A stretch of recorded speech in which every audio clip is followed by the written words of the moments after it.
এক স্কুলে inspector visit করার জন্য গিয়ে ছাত্রদেরকে জিজ্ঞেস করেছে, বাবারা তোমরা কি পড়ছো?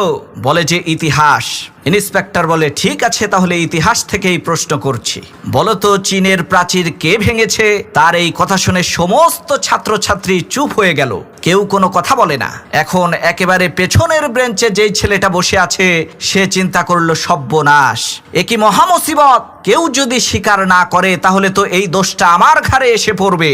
এদিকে কেউ যখন কোনো উত্তর দিল না, তখন সেই ইন্সপেক্টর পেছনে বসে থাকা ওই ছেলেটাকে জিজ্ঞেস করলো, এই তুমি বলো তো চীনের প্রাচীর কে ভেঙেছে? তখন ওই ছেলেটা দাঁড়ায় বলছে, স্যার, গ্রামে আমার দুষ্টুমির যথেষ্ট বদনাম আছে, কিন্তু চীনের প্রাচীর ভাঙার মতো এত বড় দুষ্কর্ম আমি করি নাই। ইন্সপেক্টর প্রচন্ড রাগান্বিত হয়ে মাস্টারকে জিজ্ঞেস করলেন, এই বুঝি আপনার ইতিহাস পড়ানোর নমুনা? মাস্টার ইন্সপেক্টরের বিরক্তি ভরা মুখ দেখে বলছেন, স্যার রাগ করবেন না, এই সব তো আমার ছাত্র, এদের অবস্থা তো আমি জানি।